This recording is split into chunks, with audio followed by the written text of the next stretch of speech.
Why don't we rent a video tonight? Yeah, can we please? On a weeknight? Yeah, come on, Mom. It's okay. Sure. Come on. Let's throw caution to the wind. Put a little weekend in your week. Rent a video. Welcome to Vericon Video, a sometimes weekly show where we relive forgotten and unforgettable movies that once lined the shelves of video stores everywhere. I'm Brandon. And I'm Joseph. And today we're going back to 1990 to revisit a childhood favorite of mine, featuring 4 half-shelled heroes kicking some ninja ass in this martial arts comedy for kiddies and parents alike. Order your favorite pizza and grab your weapon of choice because we're getting ready to throw down for Teenage Mutant Ninja Turtles, Turtle Power. So sit back, relax, and welcome. Welcome to the Cafe 80s, where it's always morning in America, even in the afternoon. Ladies and gentlemen, this is your captain speaking. I have the only gun on board. Welcome to Con Air. Welcome to Jurassic Park. Okay, good evening, America, and welcome aboard Apollo 13. I'm so glad you could come. This is going to be such an exciting day. I hope you're enjoying it. I think you will. 4 turtles transformed by radioactive ooze are mentored by a rat and befriend reporter April O'Neil and fellow vigilante Casey Jones to take down a New York crime wave brought on by the mysterious Foot Clan and its even more mysterious leader, the Shredder. So Joseph, what are your memories of Teenage Mutant Ninja Turtles? Oh, middle school. My middle school days after school. I have the GameCube. Still have the GameCube. And there was this epic game on GameCube for Ninja Turtles, and they really remodeled it after the second movie. But my favorite turtle is Leonardo. I'm just that guy, of course, you know. It was mine too. It was yours too? Yeah, it was my favorite, yeah. I mean, maybe it was the blue bandana, but it was more like double swords, kicking ass, kind of, you know, leader. Not only was he leader, he had swords. He had swords. I think, the most effective weapon to have besides a bow staff or nunchucks or right. size. I mean, when you think of a samurai, it's like, you know, gotta have the swords. Yeah. My earliest memories of the Ninja Turtles was probably when I was 5, when I was in kindergarten. And I watched the animated series, which had been on a couple years before. And I had all the toys, the action figures. I had the Nintendo games. The first one was very, very difficult, but then later on they ported in some from the arcade games. That was a lot of fun. There was one, it was the Turtles Take Manhattan or something that. And each one had a special ability and had some really crazy music. But it was a lot of fun. For my 5th or 6th birthday party, when I was in kindergarten, I was an only child. I was a loner. Didn't really know anybody. Didn't really care to know anybody. But my mother decided that she was going to have a Teenage Mutant Ninja Turtles themed party for me. That's adorable. And just went all out. All the party favors. The whole house was decorated in green and Ninja Turtle stuff. Had a Ninja Turtles cake with Bebop and Rocksteady on the top. And she invited my entire kindergarten class. How do you feel about that? I didn't want to talk to any of those people. The only reason I think that they came was that I had a Nintendo, Super Mario Brothers 3, that everybody was really wanting to play. And fortunately, one of the kids in the class, I'll never forget this, showed me how to get the 2 whistles in Super Mario Brothers 3 so that you could you could bypass all the other stages and go straight to the eighth stage. And actually, I haven't talked to him probably since that birthday party, but we somehow became Facebook friends like a year ago. And because he married somebody that I grew up with. And I wrote him on Facebook one day and I was like, hey, do you remember when you showed me how to get those 2 whistles? And he was like, no, is that true? I was like, yeah. And I still haven't beaten that game to this day. The things that you remember. Yeah. Oh, yeah. I'm not sure if I'm remembering this right. I might have seen this in theaters or just seen the trailer. I remember seeing some scenes from this movie on the big screen. But let's see, in 1990, I was 5. I was 5 then, so it's possible I'd seen it in theaters. But the VHS, that was a top tier VHS in my collection. So that was one I watched religiously.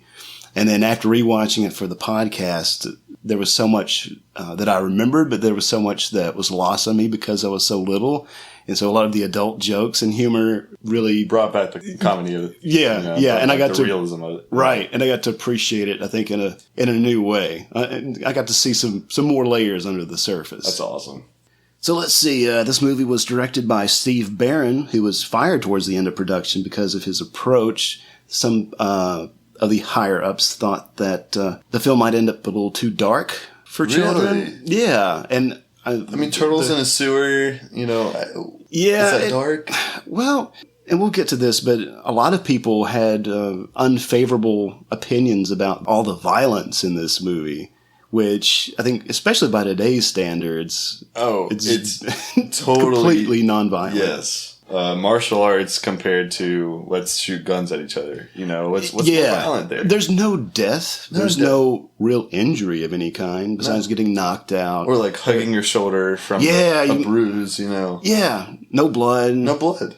But people had a real problem with the violence. This was written by Todd W. Langan and Bobby Herbeck, based on characters by Kevin Eastman and Peter Laird, who wrote the comic book series several years earlier. We have Judith Hoag as April, that I only know from a small part in Armageddon. Ninja Turtles 2 and 3. She was not asked to return to reprise her role because apparently she complained a lot. And about the work schedule, it was a 6-day work schedule, and the amount of violence in the movie. So she was one of those people. Mm-hmm. That's a disgrace. I will say that this was a neat little tidbit. This is from IMDb, but when the Turtles film went into production, Judith Hoag and Robin Williams were co-starring in Cadillac Man. And Robin Williams, he was a big fan of the franchise and comic books in general, and provided Judith Hoag with a lot of information and backstory about her character because he had a big comic book collection. Wow, that's a fun fact. Yeah, and he was apparently a big nerd, especially in video games. He really liked the Zelda franchise. I think he even named his daughter Zelda. Wow. So, yeah, who would have thought he was such a geek? Yeah.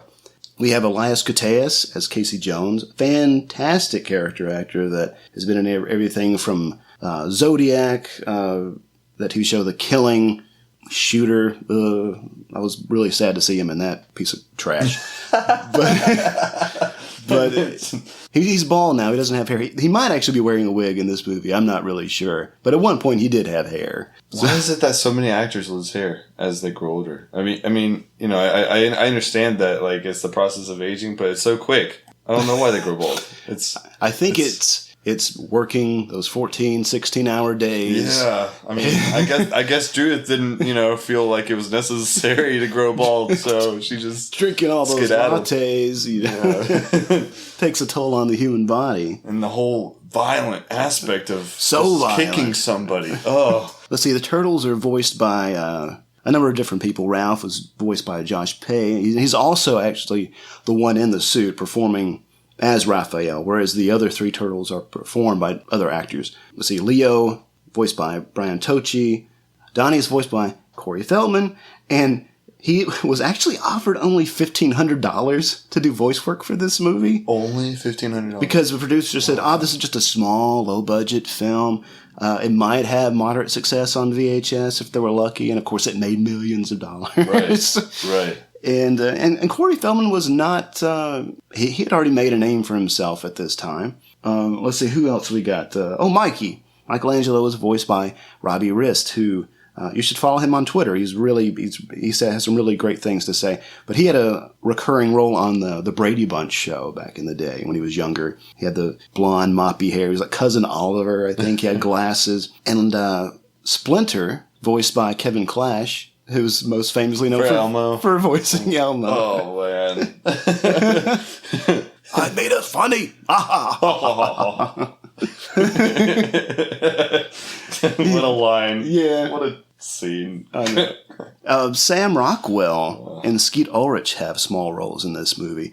I think this was Sam Rockwell's first big movie, and I think prior he'd been in that very controversial film Clown House that Victor Silva had written and directed, and had gotten him into quite a scandal for having inappropriate sexual contact with the male actors.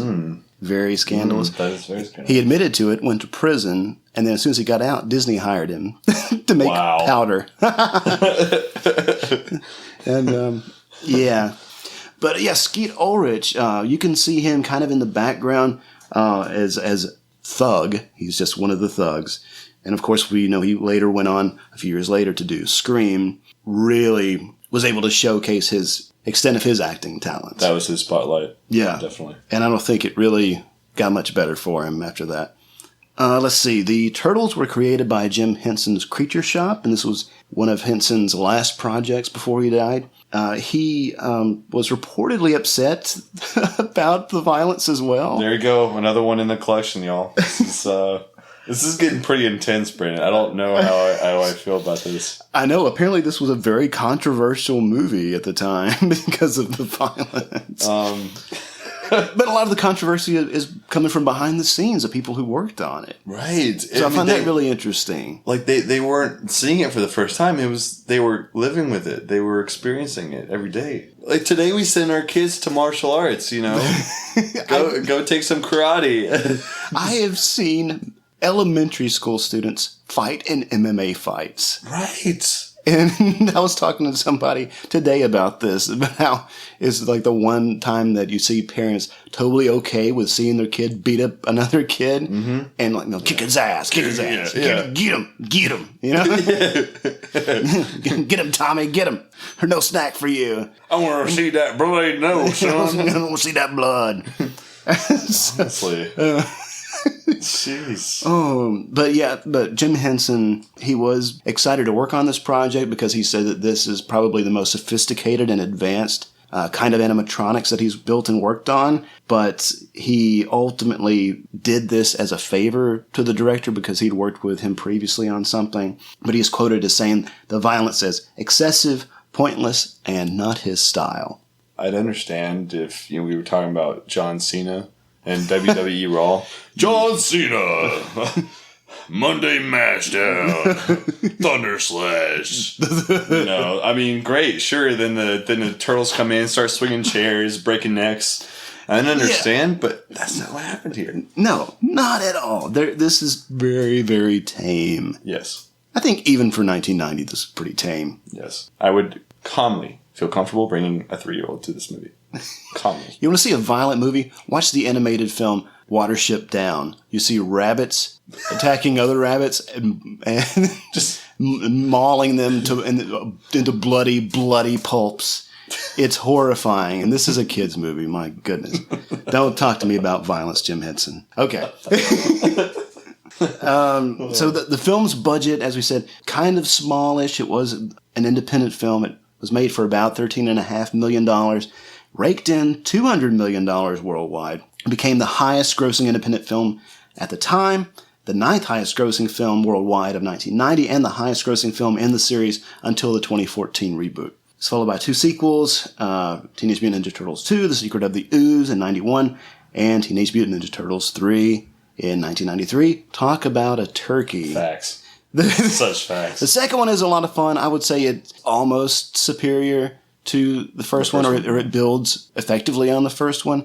The third one was like, let's send the Turtles to feudal Japan, do some time travel, and we're going to just bring in a new effects house to do, or a creature shop to do the Turtles, and they look ridiculous. Yeah. So yeah.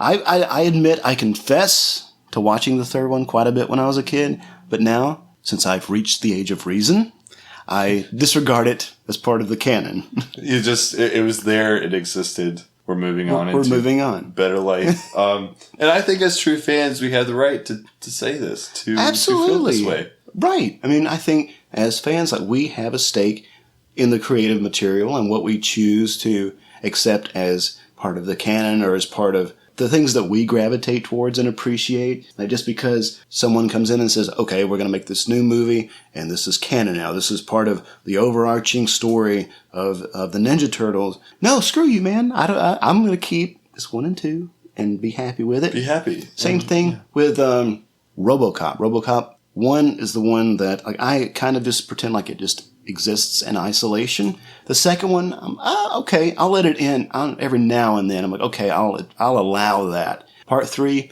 no. I don't want this other actor playing RoboCop wearing a jetpack, flying the fuck around Detroit. No, thank you. You It's can a keep nightmare. that. It's an epic nightmare.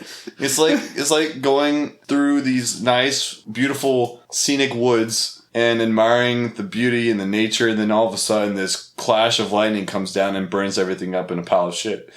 You know? Exactly. And then that's the part of the forest that you don't venture into You just anymore. don't go into it. Yeah. Yeah, that is the forbidden forest. It's the forbidden forest.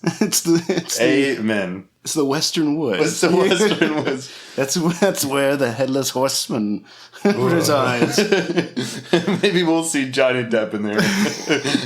He's hiding somewhere. Goodbye, Crane. Johnny Crane. Back at it again. Versus the Shredder. With Fred the Cardinal. Fred the Cardinal. He's going to be the mascot of this show. I'm certain of it. Contrary to what you might think, this movie was not shot entirely in New York City.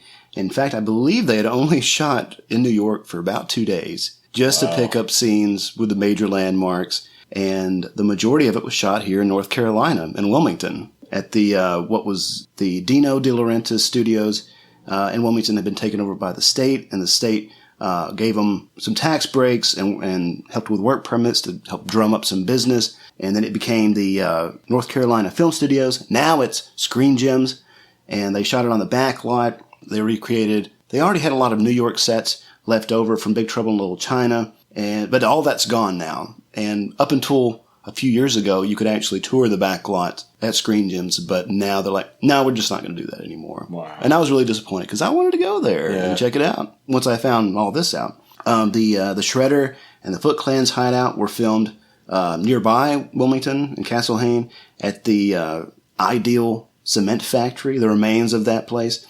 And from what I've read, this was also used as the set of Dino Hatton in the Super Mario Brothers movie and Top Dollar's nightclub in The Crow. And I'm not sure if this structure still exists, but I mean, this is just a few hours away. I'd kind of like to go scope it out. I couldn't find any pictures online of the interiors. Get some flashlights. You know, no one's watching. Field trip. Yeah. Stroking my non-existent beard. But the interior scenes in Wilmington, this is pretty funny. The interior scenes that they shot in Wilmington had taken place very close to the airport there. And this presented a lot of problems with the radio-controlled animatronics and the turtles' faces. And their facial expressions would just go haywire and like spasm. Because of the radio towers. I wish there was footage of that. I'd love to see that. I know. It's like Michelangelo eating some anchovies. You know? Having a seizure. Having a seizure. I said no anchovies. I'm allergic, dude. But they did take a trip up north, the old farmhouse that they go to, that April and Casey and the Turtles hide out in after they escape the city.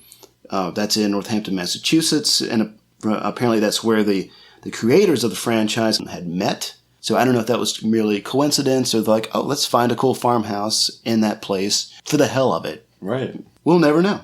Like other films we've talked about earlier in the show, this film had some difficulty finding distribution, but at the time, small independent production company New Line Cinema had picked it up, and they had only been going strong for about 6 years after their release of A Nightmare on Elm Street. As I think we've said before, New Line Cinema is known as the house that Freddy built, because that franchise was ultimately what really put them on the map. All right, let's walk through this movie. Let's cue the music and hit the sewers.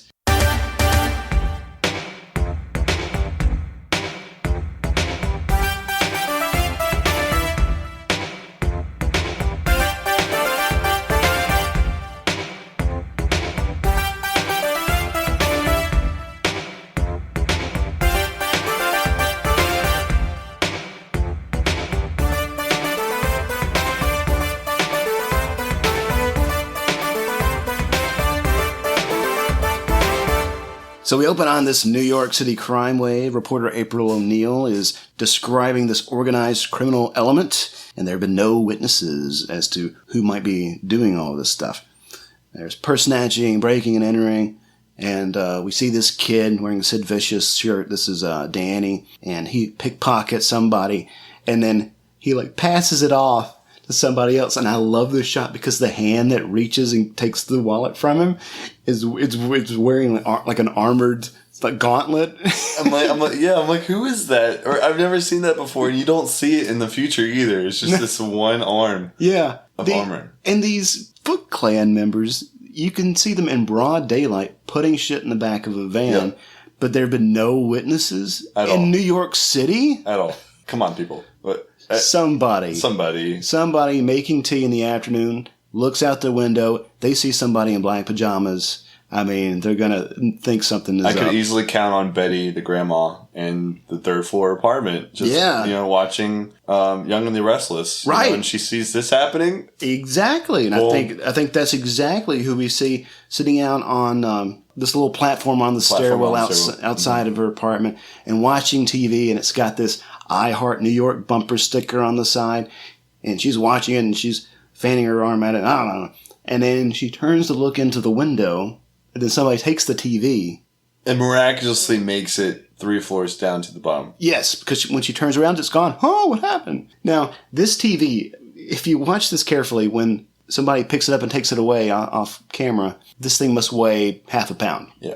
It's probably a styrofoam prop because it looks so light. It's amazing. TVs back then, go pick up a TV from that era, from the 1990s. Yes. Yeah. They're heavy blocks of basically cement. Yeah, because this thing is probably a little, 14, 19-inch TV, if that.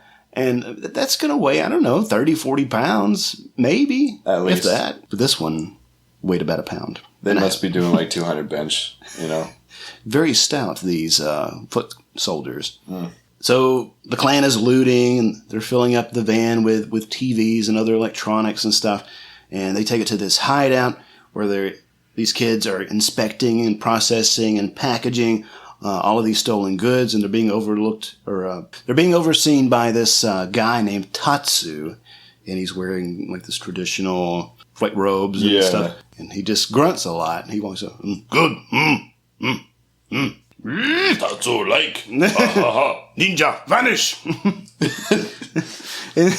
But so he's approving, he's watching everybody do their thing. All these kids.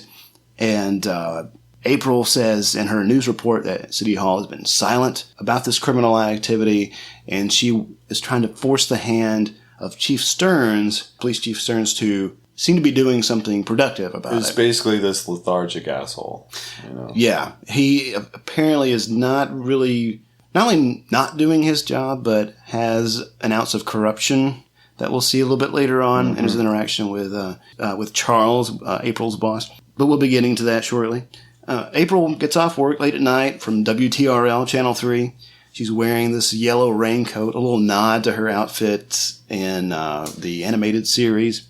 She sees a rat and shrieks, and she's getting her keys out. And then she happens upon these thugs that are loading this van with stolen goods, and Sam Rockwell's there. He's the head thug.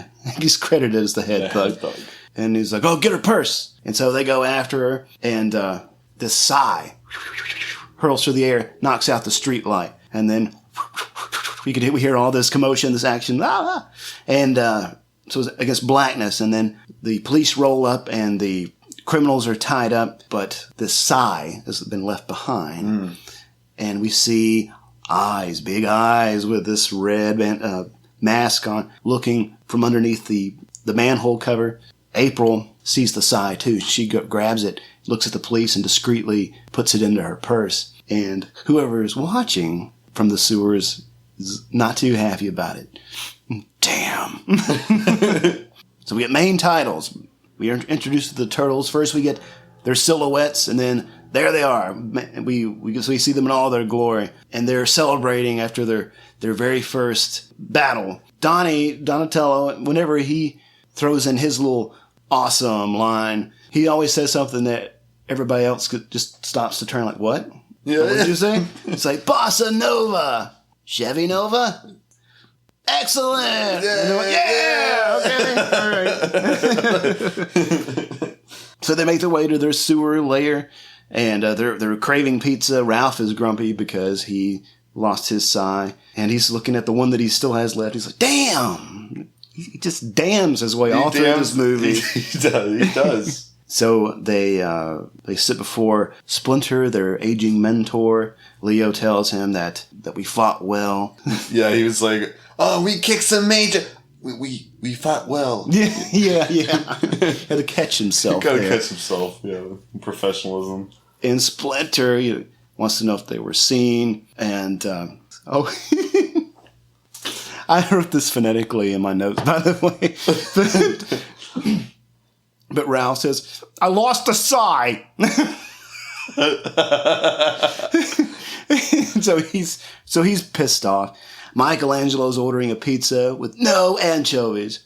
And Splinter throws a phone book at him and to get his attention to come back to the group. Michelangelo is on the payphone. He's like, and the clock is ticking, dude. What a guy. And Splinter goes on to say that, "One day I'll be gone, so use my teachings wisely. Let's meditate now." And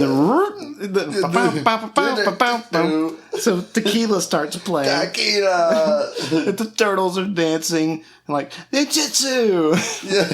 And Splinter just covers his face, face slap. Oh, kids. Yeah. And so Ralphie gets a hat, gets his trench coat, and where are you going? Out to a movie. That okay with you? Suck it to me, baby. Suck it to me, baby.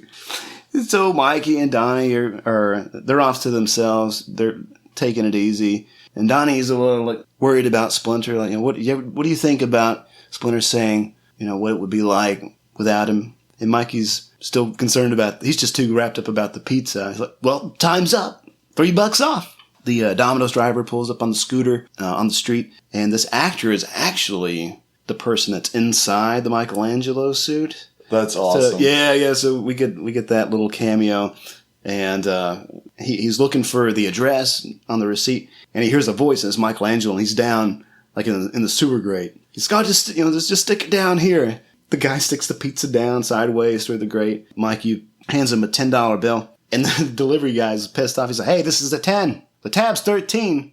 You're 2 minutes late, dude. Wise men say forgiveness is divine, but never pay full price for late pizza." I gotta get a new route. I thought I delivered everywhere.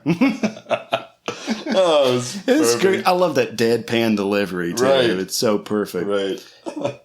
And so pizza has arrived. They're slicing and dicing. Slices going everywhere. One slice lands on Splinter's head. Cheese side down, of course. Good luck getting that out of his matted hair. Yeah, jeez. His red hair. So Ralph is he's at the movies, or he's coming out of the movie, or I can't tell if he actually saw the movie. If he actually even went, yeah. Or he just looked at the marquee and turned around. Yeah. It was Critters that was playing. He's just like, where do they come up with this stuff? So these purse snatchers come along and take this lady's purse, and they're running along. Ralph trips them up. They look back, and he pulls his trench coat open and points to his sign. They take off running. Purses return to the lady. They skip over this little rock wall, and like, oh, what the hell is that? And then this guy in this strange hockey mask jumps down from the trees and attacks them with this hockey stick. Casey Jones, that's who this is. Raphael intervenes. The guys get away. He makes a remark to Ralph about his hat and his coat. He's like, hey, Bogey, I gotta teach him a lesson. So they fight it out. Ralph grabs this bat that Casey Jones is swinging at him. And he's like, a Jose Canseco bat! Yeah. Tell me I didn't pay money for this.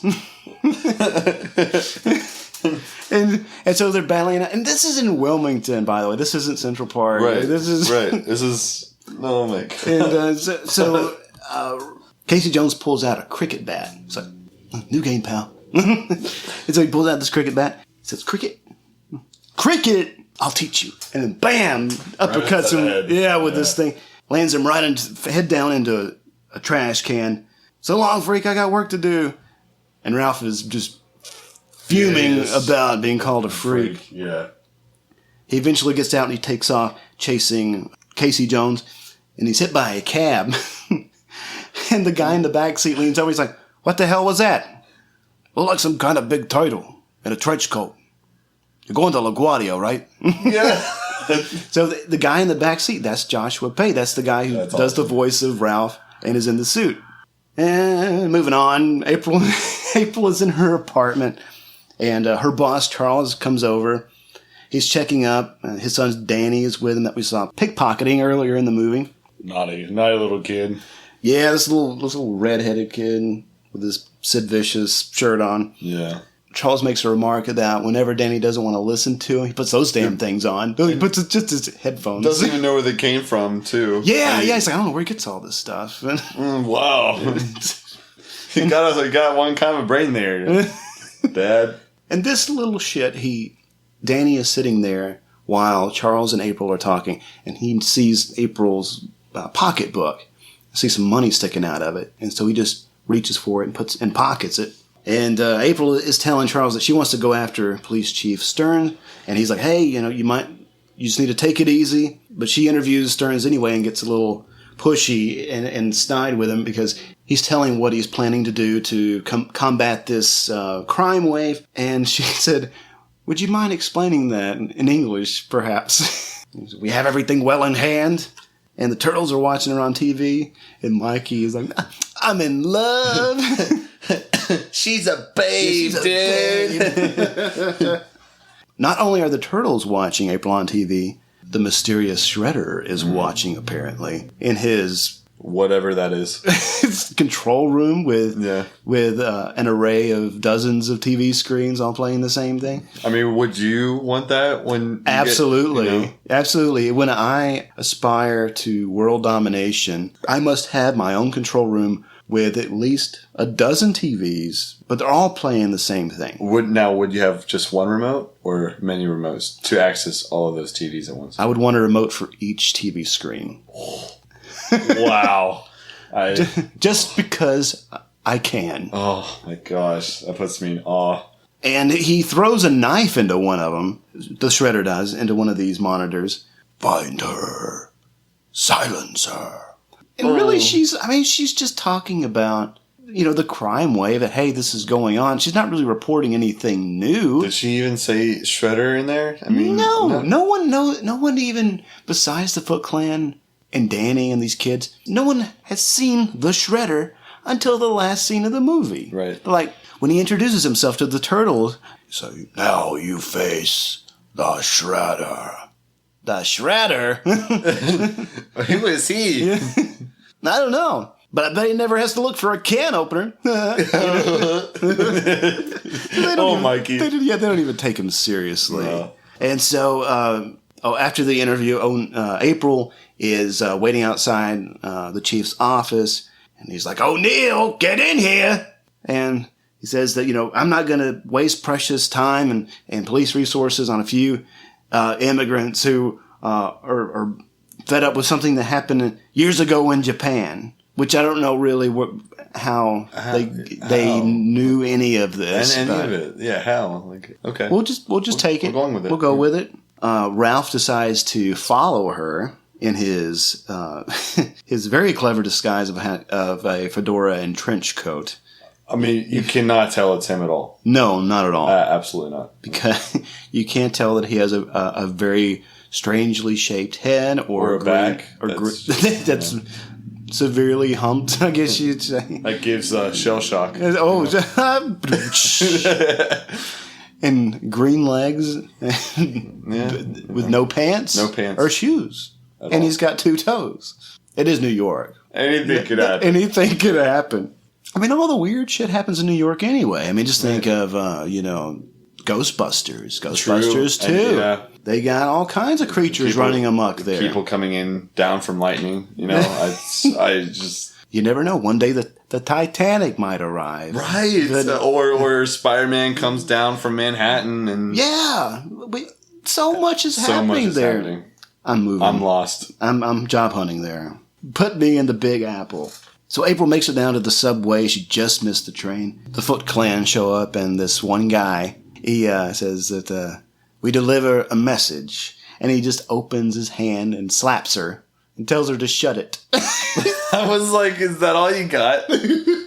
And little fact, this is the actor who is in the Donatello costume. So, wow. So each of the costumed actors have a cameo in some form. And so April, this is when she makes the remark about, oh, am I behind on my Sony payments again? Huh?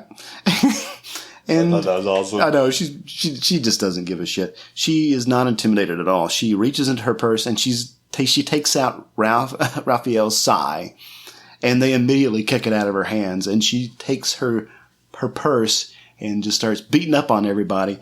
Not very good ninjas, by the way. They need more practice. Yeah, if they really wanted to subdue her, like they could have done that very, very easily. I could just see Jackie Chan coming in that and just making shit happen. Start beating him up with a step ladder or something, because that's his style. Right. So she loses the sai, and we see a little green hand grab it and pull it behind this wall. Ralph saves the day, carries her back to their lair in the sewer. Doesn't know that the Foot Clan has been following them back.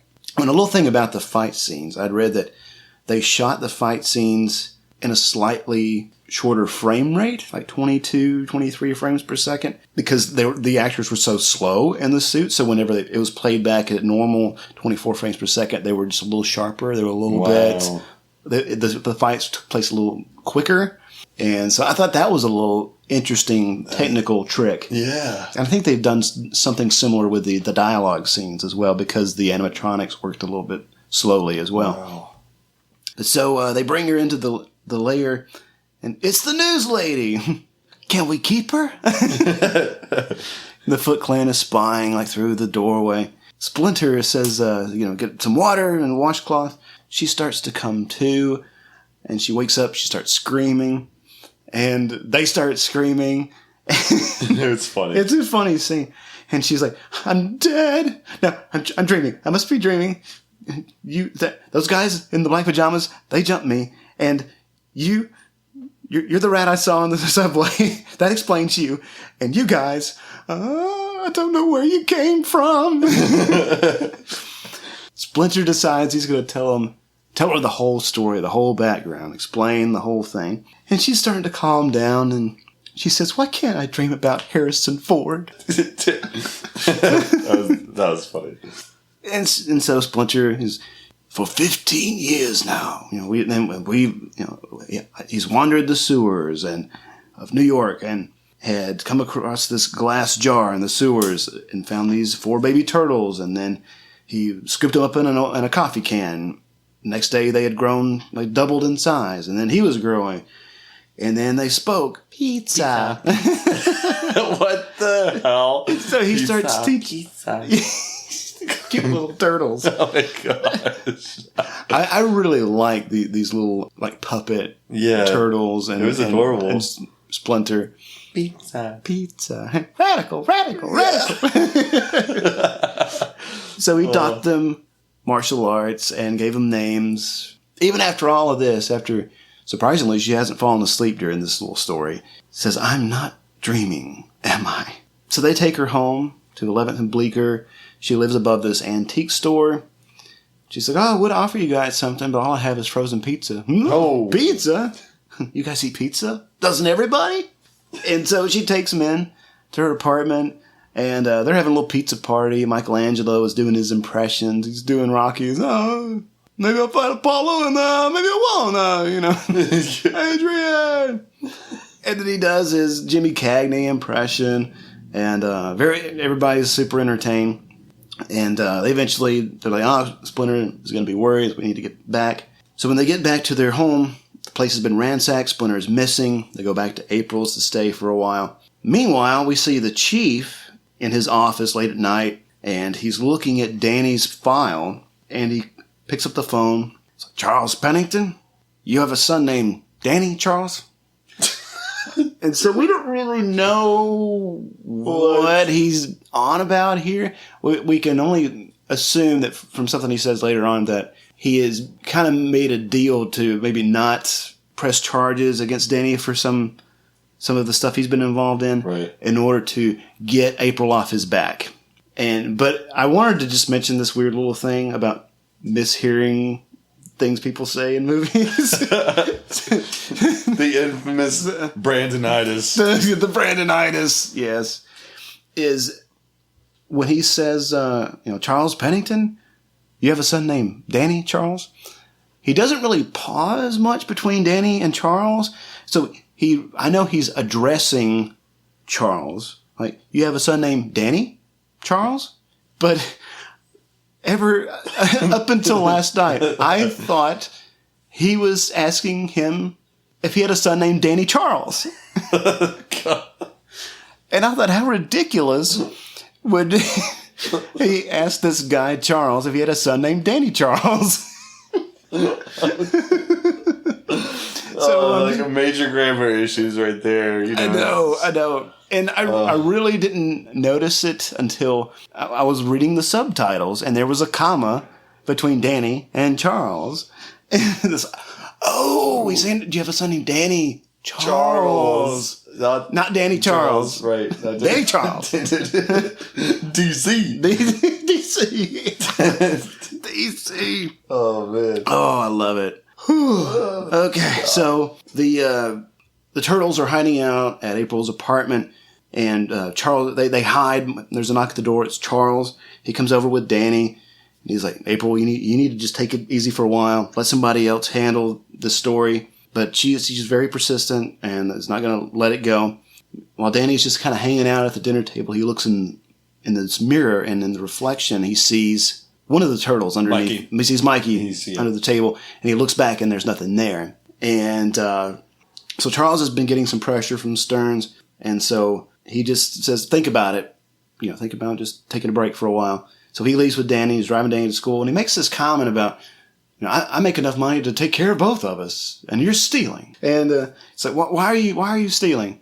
I don't know. You don't know? You don't know? I mean, he doesn't seem like he's like an asshole, this Charles. Like, he seems like he's just like a concerned father because this kid is doing all this mischief, right. And so they get to a traffic light, and then he takes off running to the Foot Clan hangout. And then we got music, we got the arcades, we got this indoor skate park. Yo, you guys have cigarettes? Regular or menthol? Sam Rockwell's really just like, but we got everything you want. Whatever you want to do it. Gosh. And I don't know. I mean, Sam Rockwell, he's come a long, long way for this. He's such a great actor. But it's so funny seeing him, or knowing that that's him, right. Back in the day. Some kid, he's meandering around, and he runs into Tatsu, and he looks a little scared. And Tatsu just kind of frowns at him. He's like, go. Play. And he runs off. This kid's wearing this weird little hat. Yeah. It has like a short bill in the front, but it's turned up. It's kind of this Leave It to Beaver kind of thing. What is this, the 50s? Oh my God. This is 1990, people. I've never seen anybody wear a hat like this. So Tatsu is fighting. He's sparring with some of these Foot Clan people in training. And he's kicking some dude's ass. And, good. And then the guy respectfully bows. Tatsu kicks him in the face and says, never lower your eyes to your enemy. And then, gong. Yep. And then everybody takes off to this big, like arena style thing. We see this long shadow approaching and entering the arena for this ceremonial kind of thing. And they're honoring some new recruit of the Foot Clan, and we see this is the Shredder.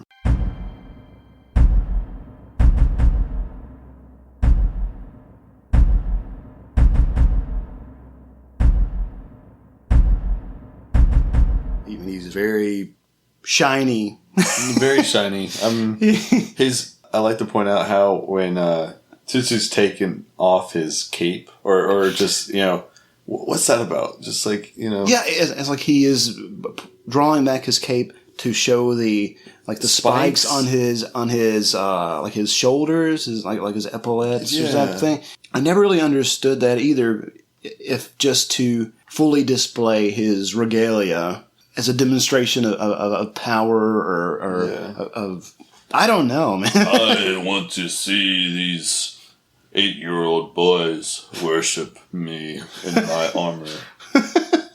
Well, what I don't understand is, what is his gain? Yeah, what's his gain in all of this? Yeah, because you have all these kids. Like, he goes on about, you're here because the outside world rejects you, and this is your family now.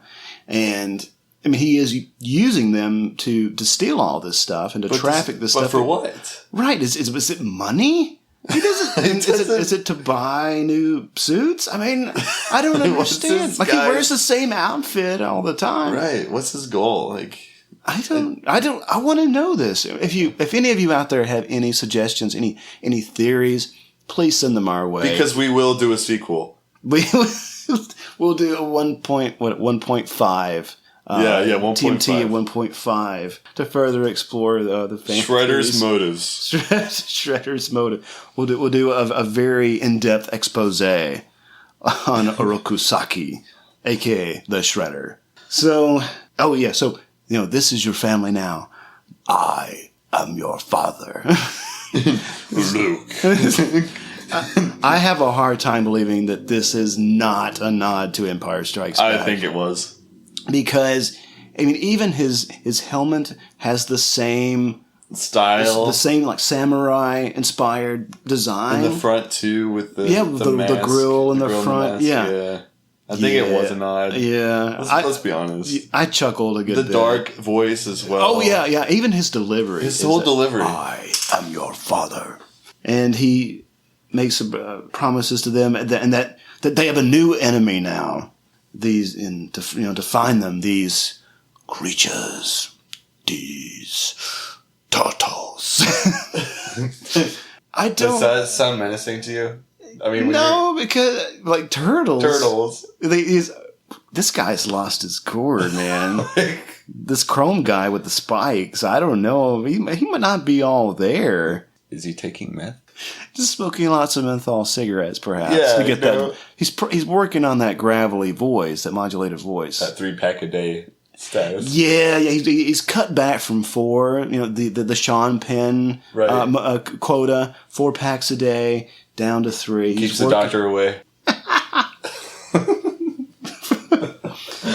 Before anyone can really react, Danny says, "Master," and the Shredder bolts his head, and Danny is raising his hand up in the crowd, and he's opening his mouth like he's about to say something, and they probably cut it, whatever it is that he said. But it's kind of an unsatisfying shot because he's about to say something. Just in the moment where he's about to utter something, they cut. The Turtles are watching an interview with April on TV, and she's talking about her attack and everything, and that she survived. And she's a babe. And she's talking about the Foot Clan originating in Japan. Meanwhile, Charles is getting a phone call from Stern saying, "Pennington, I thought we had a deal." And so we know that they have kind of been making a little deal to get April off of his back, but she went for it anyway. Yep. And meanwhile, April gives a little shout out to Raphael and says, "I think he's blushing." And he gets a little antsy, and Leo says, we gotta wait. We gotta wait until we find out from April what's going on. It's like, so that's the plan from a great leader, huh? Just sit here on our butts. So he gets pissed off and he goes away. And Leo's like, "Yeah, we don't need you." And so I think Ralph is saying "damn" again. Yeah, damn man. He's out on the rooftop, and he's blowing off some steam. He's punching the air. He's doing cartwheels and shit. And then we see Casey Jones, and he's like across the way. It's like, what? And he catches his eye, and I don't know what he's doing. He's just hanging out on this set of stairs, like messing with the dial on the radio. I mean, whatever that's about. What he's doing? He's probably it might be a scanner, and he's listening for some criminal activity. Police that he can reports. He can go and that makes sense. And kick some ass. That makes sense. The Turtles are inside watching cartoons. Of course, it's a tortoise in the hare. Oh yeah. Yeah. It's got to be a tortoise in the hair. It has to be. They're probably roasting the tortoise. Like they can't understand why he's so slow. Right. And Ralph, meanwhile, while he's gazing over the side of the building, contemplating, he's ambushed by the clan. And they're like, I wonder, should we go try to look for Ralph? He's been gone a long time. He's like, no, he does this all the time. We just need to blow off some steam. Meanwhile, he's up there and he's fighting the clan. More clans show up. Well, it's a one-man show. Yeah. He's kicking some butt. Yeah, and they just keep coming. They keep coming. And finally, as the turtles they're like down, they've been checking out the antique shop downstairs. They're like, "Oh, Ralph he'll be back any minute." And before they can finish the sentence, Ralph drops through the ceiling, and Michelangelo he's confronted with a I almost said Klansman, but I don't think that's okay. Shows up with his nunchucks, and Mikey's like, "Oh, fellow chucker, eh?" And they kind of face off, each one taking turns impressing each other. And so they fight, and then some Foot Clan guy brings in an armload of these battle axes. Yeah, what's that about? like really ornate battle axes. And he's like handing them out to everybody. So they take up these axes, and they're fighting, and Tatsu and more of them show up, and Casey Jones, he finally shows up to help. He goes, "Oh, you're picking on my little green friends," and all that sort of thing. It's like, who's the babe? Talking about April. And so there's more fighting, and then eventually this place goes up in flames. Everything is on fire. Everything. And the answer machine goes on. The phone rings, and the answer machine picks up, and it's Charles, and he's like, "April, you're fired." And Casey Jones hears it. He's the only one that hears it. He's like, "You can say that again, Chuck." And then, so the fire it's raging on, and Tatsu does this, "Ninja, vanish!" All right, man. Okay. You can cool it, man. You can cool it a little bit. Yeah. Take some chill pills. Yeah. So they all escape in the van, this van. Is it Casey Jones's van, or is it just one that they steal? I'm pretty sure it is his van. It is his. So they escape. Meanwhile, Shredder goes to see Splinter. He's got him chained up, and Splinter refuses to talk. As he's leaving, the Shredder looks at Tatsu. And why is he so pissed off? He's always pissed off. But in this moment, he's really... Oh, he's livid. Yeah. Yeah, he's livid in this scene. I don't know why exactly. Maybe I just looked away for a second or something, but... Or probably he just looks at the rat, and he's like, "Rats make me angry." You won't like me when I'm angry.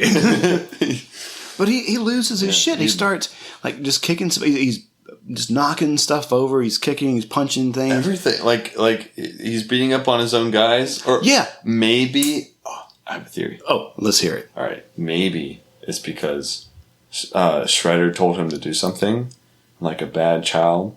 He didn't do it, and he was supposed to defeat the turtles. Oh, Turtles got away. Tatsu's mad. Shredder's mad.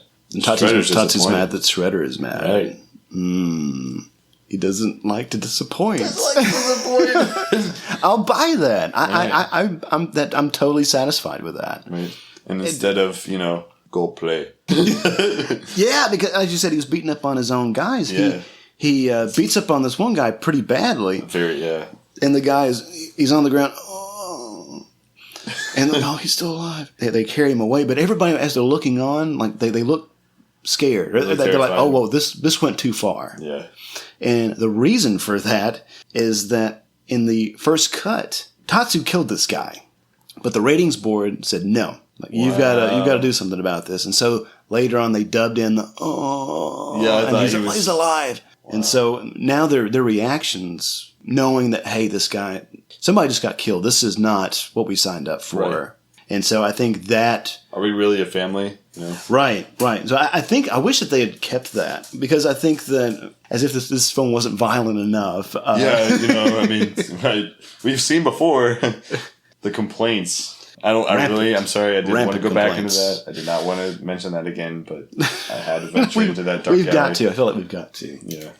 So Danny, I think after Danny sees this, he starts to wander and go and check out the rat. So he sneaks in to see Splinter. They chat a little bit, and Splinter goes into that very fatherly mentality. He's like, hey, he's being very compassionate, saying, if you need someone to listen to you, you have my ear if you want to use it. Right. And Danny says that his father doesn't care about him, and Splinter remarks that all fathers care for their sons. Not necessarily, but maybe you. Yeah, he is a very wizened and optimistic person. Rat person. The not rat. I would like to say Ratatouille, but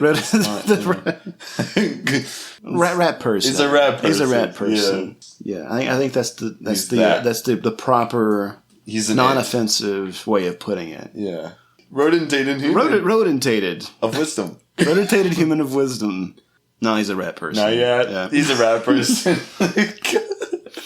And so the van full of Casey Jones, April, and the Turtles, they arrive at this country house, and in voiceover we hear Casey Jones remarking, "Didn't they use this house in the Grapes of Wrath?" But what is this place? Like, we don't really know. It's just there. I think April says, "I haven't been here in years," or something like that. I mean, it looks like the old farm, right? It looks like something you'd see in a happily ever after story. Yeah, Hansel and Gretel just wander upon the house. Or it's not even like a summer house. Yeah, it is kind of like a big cottage in a way. Yeah, everything's just alive and well. It's almost like the house that she grew up in. But like, would it really be New York? You think so? It could be. It could be like upstate or something. Upstate New York. Yeah, it's a little more. There's some rural areas there. Yeah. So Casey Jones is working on the van and says that there's like a hole in it the size of the Rio Grande or something like that. April's trying to help him out. She's trying to find a way to get to a phone so she can call her boss. And he's like, "Oh yeah, by the way, I don't know how to tell you this, but you've been fired." And so they bicker and argue like it's like a lovers' quarrel, and they all go to like their respective rooms and slam the door. And I think Donnie remarks, he's like, "It's kind of like moonlighting, isn't it?" And this is like when I was a kid. This is the part that I dozed off in because April is journaling and sketching, and there's voiceover. She's narrating. There's voiceover. It says that Donnie and Casey Jones have paired up. They're working on the truck, and that they're going to be buddies, and they're trading insults. And meanwhile, Leah was maintaining watch on Ralph. He's been unconscious. They got him in the tub. I love that April describes Casey Jones as a 9-year-old trapped in a man's body. Man. It's pretty accurate. I don't think I've ever gotten enough remarks on that about myself. You know, it's just, and if he had heard that, he would probably take that as a compliment. Oh yeah, for sure. And not knowing it was an insult. An insult of endearment, perhaps. And because he does call her Toots and Babe. Princess. I love it that he's like trying to find her good graces. Something like that. Like, yeah. Every time it's an effort. And let's see. So Ralph finally comes to. Leo is ecstatic. He's like, "Bring some food." And he's like, "Okay, Leo, get a grip, will you?" And Leo apologizes for being rude and saying that we don't need you and everything. They hug it out. And Donnie and Mike, they're looking on. Like, it's a Kodak moment. The Turtles are together again. They're practicing. They're getting ready. Meanwhile, the Shredder and Tatsu are talking. Says the rat will not speak. And the Danny is missing. For some reason, they're trying to put those two together. That this one kid, out of all the kids that they have, that he just happens to like not report in that day. I mean, do they keep a roster? Is there a sign-in sheet when you come to the hangout, the hideout? Tatsu says something like, why do these turtles trouble you, master? And the Shredder says something. There's something about the fighting that's familiar, something from the past. And then we're into our training montage where they're fighting and they're getting ready. It's the Robin Hood training the merry men to fight. And we have this little moment where April is like, you can tell like her shoulders are hurting and she's reaching behind her neck, and then Casey Jones sees an opportunity and he sits her down and starts massaging her shoulders. He forcibly sits her down too. Yeah, he's very forcible. It's like, "Come here, princess." Sits her down. Toots. and likes it. Like you can tell. Like they have this little moment. Leo's meditating and they have this like force mind connection with Splinter. And he freaks out. Splinter's alive! So he runs in and tells everybody, "Hey, let's do a seance in the woods." So they build a fire and all sitting around. Splinter shows up like the the Force ghost of Yoda or Obi-Wan in the middle of this fire and says, help each other. I love you all. Splinter disappears. The Force will be with you. Always. I really like when they have the shot after he disappears, like Mikey, like he's upset, like he's visibly upset. And you can see him crying. And even the animatronics, like all of that, it looks like a genuine expression. And I think it's Ralph. One of them looks like really like excited, really happy that just happened. Yeah, Ralph. Yeah, it was Ralph. Ralph. And so I like seeing how they respond so differently in that moment. Yeah. Because it really, like, there's not a lot of development of their characters throughout, besides the fact that they have such different personalities and they wear different color masks and stuff. And so I like this moment, this very humanizing moment, for lack of a better word, this turtleizing moment. Right. Right. Yeah, I mean, because we see Ralph as the guy. And the hothead. The hothead, right. Yeah. And then you see Mikey as the loose, funny guy. He's the free spirit. He's the free spirit, right. And then you see Donnie as the nerd. Yeah. When I say something, everybody cracks up because it's not funny, but it's funny at the same time. Yeah. And then Leo is the leader, but he's more on the serious side of life. He's a little more like grounded and rational. I mean, he has his moments, but like he's a flawed character as well. But he is he tries very hard to maintain visible leadership and control, stability. Exactly. Yeah. The next morning, April and Casey, they flirt some more. Then the turtles show up. It's time to go back. Here we are. We arrive in New York City again. Going down into the sewers. And I love this remark that Casey Jones makes. He says, first it's the farm that time forgot. Now this. Why don't I ever fall in with people who own condos?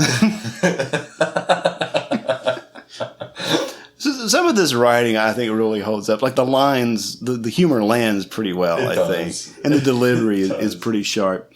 So when they get to their lair, we see somebody looking in on them, some voyeur. They find out it's Danny. He's been in hiding. Danny says, don't shoot. Was it Ralph? He says, I don't think it's loaded, kid. Yeah. And he says, I ran away from home.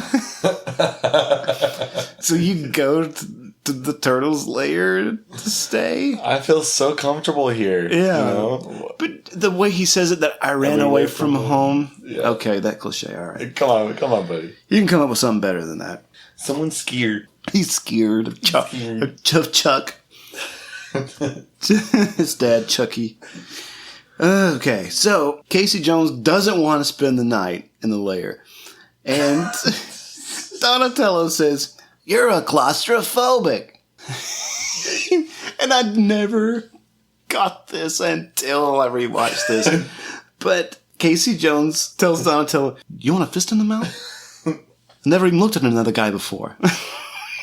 And April explains to him what claustrophobic means. He means that you're afraid of being in tight spaces or something like that. And then he proceeds to sleep in a truck. In this truck.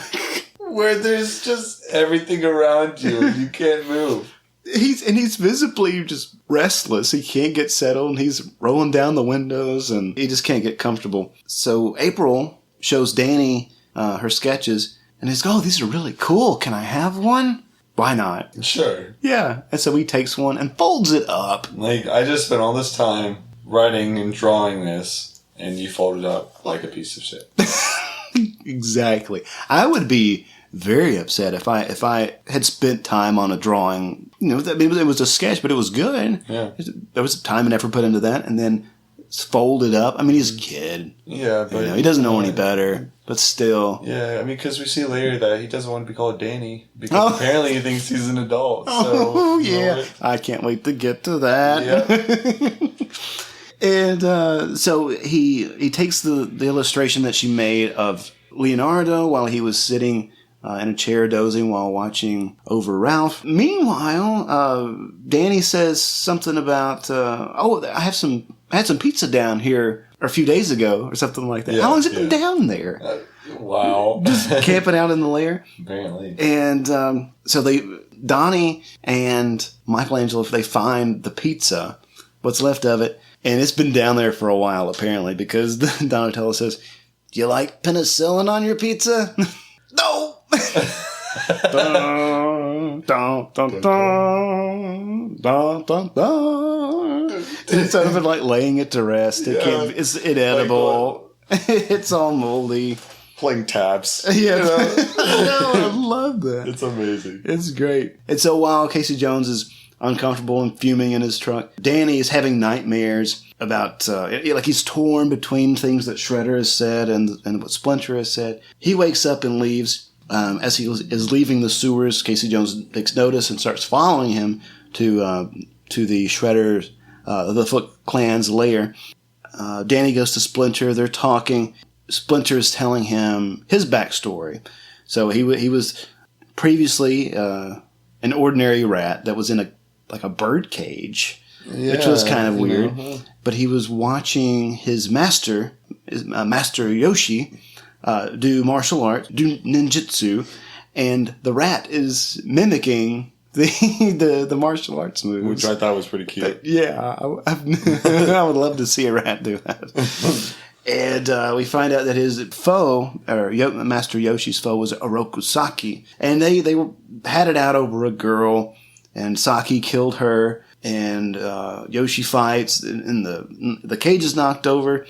Splinter attacks Oroku Saki, and goes at his face. Goes at his face, and claws his face. Yeah. And then Oroku Saki went at Splinter and sliced with his katana and sliced his ear. And Danny wants to know what happened to this Oroku Saki. And Splinter says, "No one knows, but you wear his symbol on your brow." Whoa! Oh my god! Plot twist, everybody. This is amazing. And so Casey Jones sneaks in and he tackles one of the Foot Clan, and he puts on the getup with the mask and everything. So he's in disguise. This is another kind of, I mean, this is a trope, the whole sneaking in and disguising yourself as one of the people who are supposed to be there to blend in. But it reminded me of Luke and Han taking down the stormtroopers and putting on the stormtrooper hashtag A New Hope armor. Yeah, exactly. So then the Shredder comes in on Danny and Splinter. He's like, "What are you doing here, boy?" And he's like, "Oh, nothing. And he's like, "Oh, you're hiding something from me." And the way he finds what Danny has, I was just like, "Oh, is this guy trying to be a pedophile?" I mean, he's running down. He does kind of do this pervy little thing where well, for one, he has this obnoxiously impractical set of claws that are on his hands. Shout out to Wolverine. Yeah, they are kind of like almost that length. The curve. They're obviously heavy and wobbly. Yeah, very wobbly. It doesn't really seem like it's something that he could use in a fight. But anyway, he's wearing it all the time. Right. Should the occasion arise. But yeah, he is running his claw kind of like down Danny's side. And it's almost like he's got this little bullshit detector in his claw. Because his hand stops at like Danny's ass and reaches behind him and then pulls out the sketch of Leonardo. And so Shredder goes away, and Danny overhears Shredder telling Tatsu that he's going himself this time and to kill the rat. And so Casey Jones catches up with Danny. Danny tells him that they're going to kill Splinter. Meanwhile, the clan is descending into the sewers. They're blasted with steam and taken out by the turtles. Casey Jones and Danny free Splinter. Casey Jones tells him that he's a friend. Tatsu appears. He comes upon Casey with his henchmen, and Casey Jones is getting his ass kicked. But he finds the golf club and knocks Tatsu out. And I love this. He kisses the head of this driver. He says, "I'll never call golf a dull game again." Say that 5 times fast. I'll never call golf a dull game again. Wow. There you go. That's a tough one. It's a tough one, yeah. I mean, that's not one you can just do a line reading. And also in part of the onlookers here in the group of thugs is Skeet Ulrich. You have to pause and look for him, but he's in there. Sam Rockwell is telling, like him and his thugs are like they're kind of descending upon Danny and Casey and Splinter. And Rockwell's like, we have a loyalty to the Shredder. And Splinter says, he uses you and he doesn't care for you. He's got, but what family? And Casey Jones, I love this. He says, you call this here and that down there family? He's pointing to Tatsu on the ground. Yeah. And that down there. And so they kind of chill out. And they let Danny Charles and Casey Jones carry Splinter out. Meanwhile, back in the sewers, the Turtles had the Foot Clan on the run and doing some bad puns about shell shock. And we get that great, I love being a turtle. And they're chasing after the Foot Clan to the rooftops. And then the Shredder, he floats down from the heavens, I guess, in slow motion. Us with his presence. Yeah. And that's when they make that remark, who's this? I don't know, but I bet it never has to look for a can opener. You fight well in the old style, but now you face the Shredder. The Shredder? Whoa, dude. It's like, I got him. So they one-on-one fight, and immediately they remark that about the Shredder, this guy's good. Not really, folks. He does nothing that's any more or less impressive than he literally just, he juked y'all out. For 3, Leo, he juked out. Ralph, he juked out. Mikey, it was just yeah, man, I don't know, man. He's supposed to be this extraordinarily talented martial artist that is a formidable foe, but it seems very forced. Mm-hmm. He's not really. They act like, oh my gosh, we're getting our asses kicked, but really, he's just kind of deflecting most of their hits. No, if they went on 4-on-1, that would have been a really better. And why didn't they? Yeah, I don't understand. I don't either. Maybe that was not the way of the ninja. I don't know. I guess they didn't want Shredder to have his. Yeah, have his. I don't know, that there's some kind of code of honor there that can't be broken. I don't know. This is a movie, people. It's a movie. Do you want to call bullshit on I call bullshit. All right. So down on the street, Casey Jones snags a garbage truck. And I love this music, by the way. This soundtrack has never been, or the score to the movie, rather, has never been officially released until a month ago. It came out on vinyl, only on vinyl, for the first time, from Waxwork Records. And I got it within the hour it came. It was made available, and it's a cool thing to put on. I must say, it's really great. There's more fighting, of course. Leo gets a little pissed off after he asks where's Splinter, and the Shredder says, the rat. So it has a name. It had a name. Oh, it's like plural, past tense. What's going on here? Yeah, what's going on here, man? So Leo goes after him. The Shredder gets the upper hand. He's about to kill Leo. And then he tells them to throw their weapons over. They do. And he's like, oh, you fools. I got you now. Your fate will be his. And he's about to run him through. Splinter appears. Tells him, I know who you are. You're Orokusaki. You killed my master, Hamato Yoshi. The Shredder pulls his mask down. And we can see the scar. And his hand runs up to touch it. For effect, I guess. To be a little more dramatic. He can be a little dramatic. He can be a little drama queen. Yeah, I totally forgot this was here. Oh, let me feel it one more time.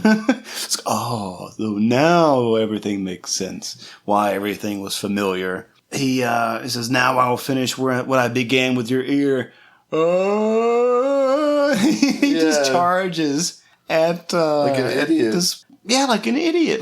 Like if you're a very skilled fighter, martial artist, whatever, are you really going to pull such a stupid and careless move as this? Charging at him towards the edge of the rooftop. Yeah. Splinter has one of Mikey's nunchucks, and he wraps it around the end of this spear as Shredder is charging at him and going over the side at the same time. And so this is hard to explain, but the Shredder is hanging off the side of the building, holding on to the spear. Splinter is at the top, at the overhang, and he is looking down. And the tension on the nunchucks is what's keeping the Shredder from falling down. Right.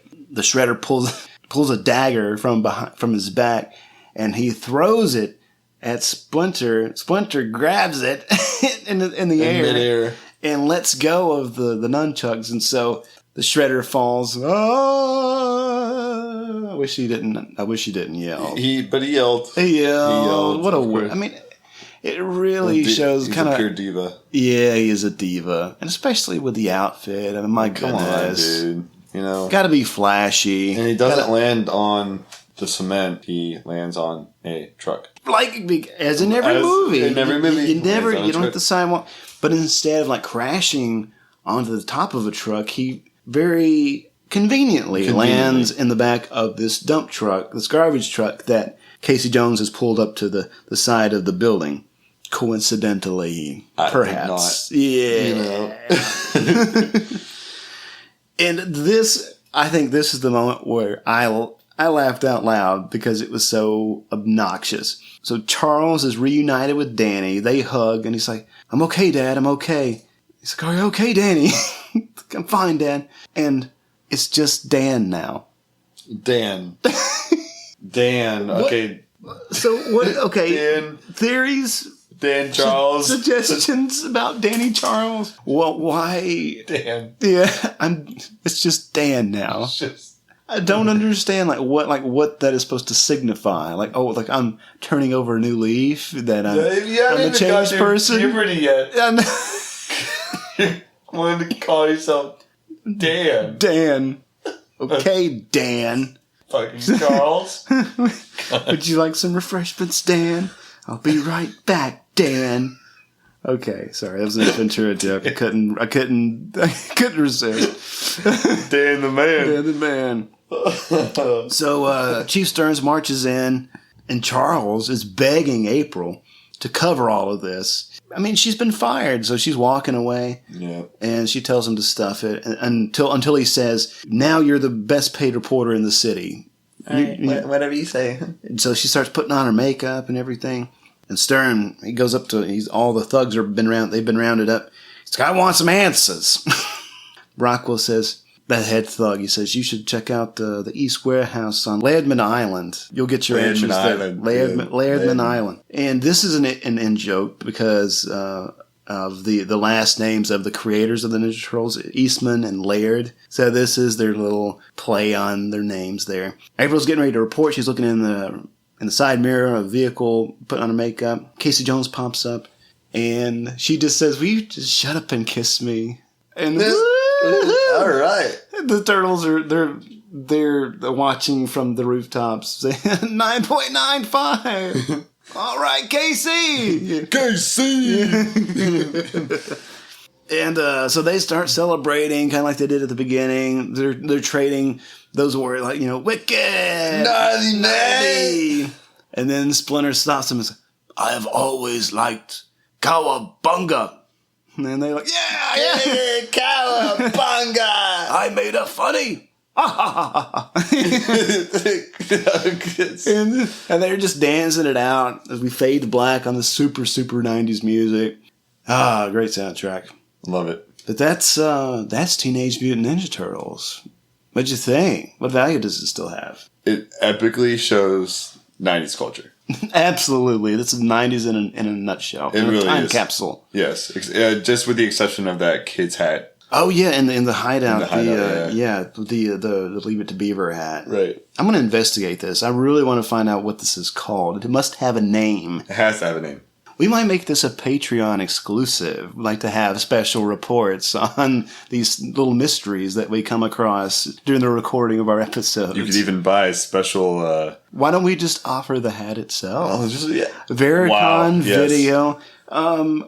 Little, I don't know, what this little spud hat. I don't know what you call this. Like I was saying, this movie does have much value if you want to watch something with action, not too much violence, y'all. Not too much violence, okay? Just enough violence for where your kid might enjoy turtles fighting people. So I promise you, 90s nerds, this is the movie for you.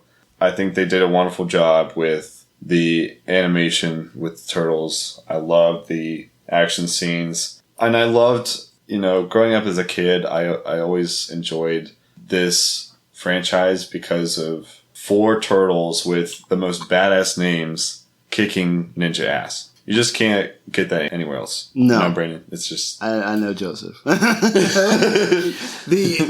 I'll just interject here. So this is what I was able to find just while you were talking there. Oh my gosh. It's... what's it called? It doesn't have... this. I don't know if it has a name. It had a name. I just found one on Amazon called a Short Visor Flat Bill Cotton Snapback Cap. That's too much. That's too much, people. There's probably a shorter name for that. Well, we will investigate and we will report back when we are able. But how about you? Do you think this movie still has value? I do. I think that it, like you said, that this does preserve some of what was really great about the 90s, or at least the kind of the turn of that decade. And so we were just coming out of the 80s with the animated series and the merchandising, which was really, it was so widespread at the time. Like the Turtles, they were everywhere. And now, of course, the franchise has grown even more with the reboots and sequels and the new animated series on Nickelodeon. Nickelodeon owns the property now. And so fans are still discovering the Ninja Turtles. And so I think that the quality of the filmmaking, I'm totally fine with. I'm totally fine with the production design and everything. I think it looks good still. The acting, I mean, it's not distracting to me. That's why I'm totally fine with that as well. I think the best parts about it are the animatronics, the way that how they were able to bring these characters to life and in such a lifelike fashion. I mean, yeah, it's not perfect, but I think it's good enough to approximate the reality. Yeah, I definitely agree. So it was beautifully done. Yeah, I think so too. And it's one that's still, it's a fun watch. It is. And it's funny. It is funny. I mean, you can take a little power nap during the farmhouse, that time forgot scene, but for the most part, it's an enjoyable watch. And it's not like a chuckle; it's an actual laugh out loud. Yeah. The humor, all that. It's still effective, I think. Yeah. Well, next time we're finishing up 2018 strong with one of my all-time favorite movies to watch for the holiday season. We'll be rolling up to witness the shenanigans of the Griswold family in National Lampoon's Christmas Vacation. We've got a grand total of 25,000 imported Italian twinkle lights, Handel's Messiah, chainsaws, squirrels, electrified cats, and the shitter is full. Stay tuned for the jolliest bunch of assholes this side of the nut house. Meanwhile, if you have questions for us or want to tell us what you think of the show, drop us a line. You can get in touch with us at VericonVideo@gmail.com. Leave us a message at the Vericon Video Hotline. That number is 312-620-5560. We're on Facebook, we're on Twitter, we're on Instagram, at Vericon Video. You can support the show by picking up some merchandise at our TeePublic store. The link is on our website. That's www.vericonvideo.com. There's also a link there to our Patreon page where you can make a small monthly contribution to help support the show. And for that support, we will give you some special perks and stuff. And all the above. All the above. So go check it out. And that is all we have for today. We hope you enjoyed our episode on Teenage Mutant Ninja Turtles, and we will see you next time to chat about another exciting movie from the rental era. So long, everybody. Peace out, guys. Oh, and happy Thanksgiving. Right, that's that. Yeah, happy Thanksgiving, guys. Yeah. Have a good turkey. Oh, yeah, we forgot about that. Oh, yeah. Okay. All right, bye. Peace. Goodbye, Vietnam! That's right. I'm history. I'm out of here. I got the lucky ticket home, baby. Okay, bye-bye. Thank you. Bye-bye. Bye-bye. Bye-bye, Jenny. Bye-bye, boys. Have fun storming the castle. Bye-bye. Do take good care of yourself. What is this, your farewell speech? Going home. Have a good trip. Hasta la vista, baby. I have to go. Adieu, auf Wiedersehen, Gesundheit. Farewell.